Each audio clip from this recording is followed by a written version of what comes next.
బెజవాడ సుప్రియ గారికి, బెజవాడ మధు గారికి, బ్రాహ్మణి గారికి, సాంబశివరావు గారికి, రమేష్ బాబు గారికి, బొలు శ్రీనివాసరావు గారికి, అట్లాగే ఆలూరు బుజ్జి గారు వాళ్ళ కుటుంబానికి. వీళ్ళకి మాత్రం మంచి ప్రైమ్గా ఇస్తారు. అశ్విని దత్ గారు 39 ఎకరాలు గన్నవరంలో ఇచ్చారంట. 39 ఎకరాలు గన్నవరంలో ఇస్తే వారికి ప్రైమ్ ల్యాండ్ కింద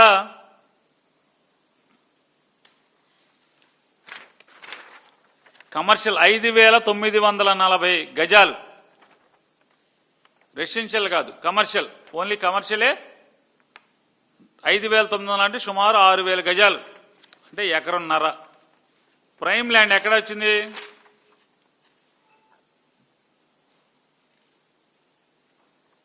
వెస్ట్ బైపాస్ కి బాగా దగ్గరలో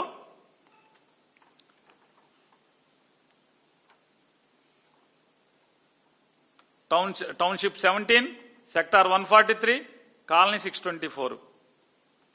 ఇది వారికి వచ్చినటువంటి ప్రైమ్ ప్లాట్.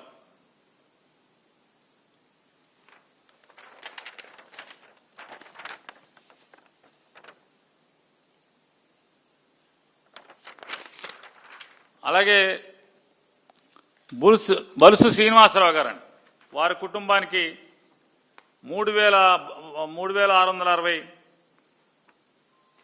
కమర్షియల్ ఇస్తారు. 3,660 కమర్షియల్.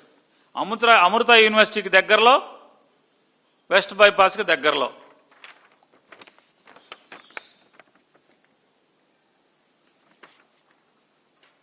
అలాగే బలుసు శ్రీనివాసరావు గారికి ఎస్ఆర్ఎం యూనివర్సిటీకి దగ్గరలో 14,640 గజాల వాణిజ్య ప్లాటు.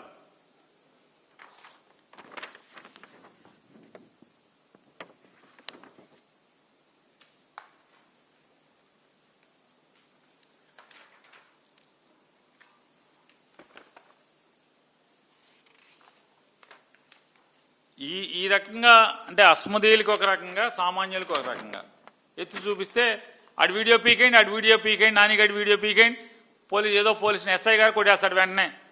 శాన్ ఫ్రాన్సిస్కో, న్యూయార్కు, ఎక్కడికి పడితే అక్కడికి, ఆ కంపెనీలు ఎక్కడుంటే అక్కడికి లెటర్ కొట్టేస్తారు డైరెక్ట్గా. కొట్టేసేమని పేరు నానిగడి మాట్లాడిన వీడియోలు, లేకపోతే వైఎస్ఆర్ కాంగ్రెస్ పార్టీని వాళ్ళు మాట్లాడిన మాటలన్నీ కూడా సమాజంలో అశాంతిని, అలజడిని రేకెత్తిచ్చేస్తాయి, సమాజంలో మర్డర్లు అయిపోతాయి. మొత్తం వెంటనే తీసేయండి. గవర్నమెంట్ అప్రతిష్ట పాలైపోతుంది, గవర్నమెంట్ డిగ్రేడ్ అయిపోతుంది. తప్పులు చేసి గవర్నమెంట్ డిగ్రేడ్ అవ్వక ఏమవుతుంది? మరి తప్పులు చేసి డిగ్రేడ్ అవ్వక ఏమవుతుంది అంటున్నా? 24 నెలలు గడవలేదు, నారా చంద్రబాబు నాయుడు గారి ప్రభుత్వం బస్టు పట్టినట్టుగా. ఇంతవరకు భారతదేశ చరిత్రలో ఇంత తొందరగా బస్టు పట్టిన ప్రభుత్వం ఎక్కడ ఉందా? మరి చెప్పాలి కదా. మరి గన్నవరంలో మిగతా వాళ్ళందరికీ ఎస్ఆర్ఎం కాలేజ్ దగ్గర, విట్టు దగ్గర, వెస్ట్ బైపాస్కి దగ్గర ఎందుకు ఇవ్వట్లేదు? ఎక్కడిచ్చారు మిగతా వాళ్ళందరికీ? ప్రశ్నిస్తున్నాం, సమానం చెప్పండి. లేదయ్యా మొత్తం అందరికీ ఇక ఒకే చోట ఇచ్చాం, అందరికీ ఎస్ఆర్ఎం కాలేజ్ దగ్గర, లేకపోతే విట్ కాలేజ్ దగ్గర, లేకపోతే సెక్రటరియట్ దగ్గర ఎక్కడో ఒకటి ఇచ్చామని చెప్పాలిగా. వెస్ట్ బైపాస్ దగ్గర అవి చెప్పే సినిమా లేక మీకు జనమో చూసేస్తున్నారు కాబట్టి ఆ వీడియోలు ఆపేయండి చెప్పని కాకి గోల. మీరు ఏ తప్పండి? అమరావతిలో రోజు 1000 పైగా టిప్పర్లు మట్టి వెళ్ళిపోతాం, పగలు రాత్రి తేడా లేకుండా మట్టి వెళ్ళిపోతాం, దొంగతనం జరగటం అనేది అబద్ధమా నిజమా? మీ ఇష్టం. ఎవరిని అడిగినా చెప్తారు కదా. ఎవరిని అడిగినా, ఏ అమరావతిలో జీవిస్తున్నటువంటి ఎవరిని అడిగినా చెప్తారు కదా. అసలు అమరావతిలో ఉన్న 29 గ్రామాల గురించి ఎప్పుడన్నా ఆలోచించారా మీరు అని అడుగుతున్నాను.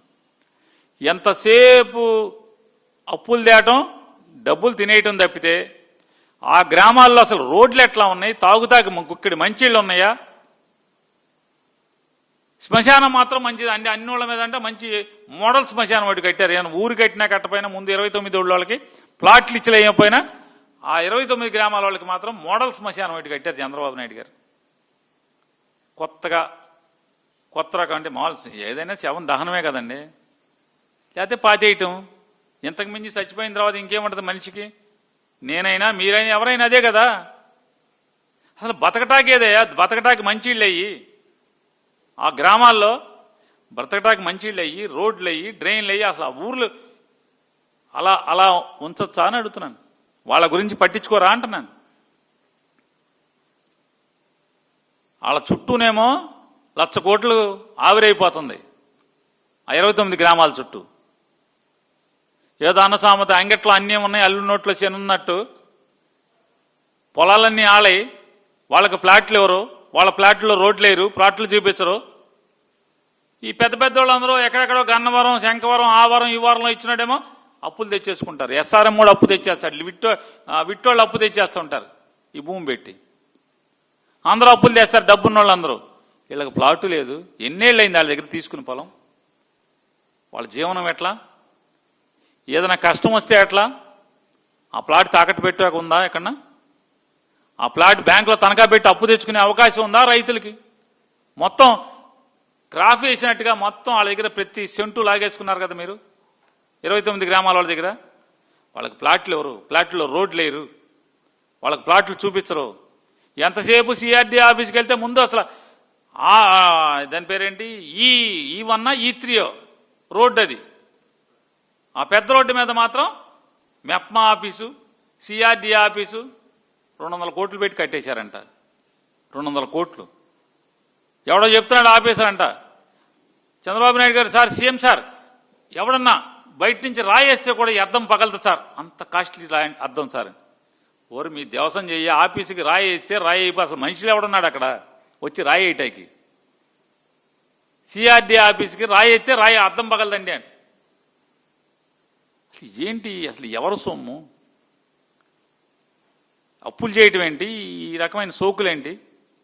ఆ సిఆర్డీ ఆఫీస్ చుట్టూ రోజు తిరగటం తప్పితే వాళ్ళ మిగతా రైతులందరికీ పాటులే కదా. ఈ ప్రశ్నిస్తే తప్పులా? మీకు భరించలేకపోతున్నారా?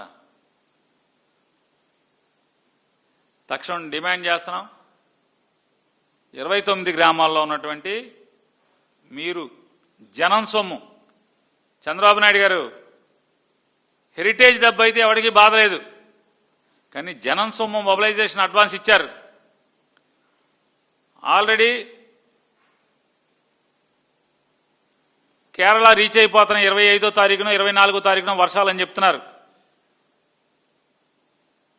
మరి మన పరిస్థితి ఏంటి? మే 25వ తారీఖున కేరళకి ఋతుపవనాలు తాకితే జూన్లో మనకు వర్షాలు మొదలైతే ఇక రైతులు నెత్తిమే చెంగాక ఈ సంవత్సరానికి అయిపోయిందిగా. మళ్ళీ 2027 జనవరి నీళ్లు దోడాలి. నీళ్లు దోడటం మొదలెట్టాక మళ్ళీ ఎప్పుడు ఆ బురదారాలి. బురదారిన తర్వాత 2027 ఫిబ్రవరి మార్చి. ఆ తర్వాత ఇంకేముంది? ఆ సీజన్ అయితే మళ్ళీ 2028 ఒక 5 నెలలు 6 నెలలు మీ చేతిలో ఉంటుంది. రైతులకు ఎవరా ప్లాట్లు? మట్టి మాత్రం విపరీతంగా అసలు ఎవడకాడు దోసేసుకుంటున్నారు. అసలు మామూలుగా మట్టి, అమరావతి మట్టి వ్యాపారం అసలు మామూలు వ్యాపారంగా ఇది ఆంధ్ర రాష్ట్రంలో ఏంటయ్యా? 2024 తెగించి సంపద సృష్టి అంటే మొత్తం తెలుగుదేశం వాళ్ళు అక్కడ ఇక్కడ ఆఖరికి అమరావతిలో మట్టి కూడా సంపద సృష్టించుకుంటున్నారు, బాగుపడుతున్నారు. మీరు బాగుపడండి, ఎవరికి ఏడుపు లేదు. కానీ రైతులను చూడండి, పేదవాళ్ళని చూడండి, సామాన్యులను చూడండి. గన్నవరం వాళ్ళకేమో మామూలు చిన్న రైతులకేమో పలుకుబడి లేని రైతులకి చాలామంది మాట్లాడారు.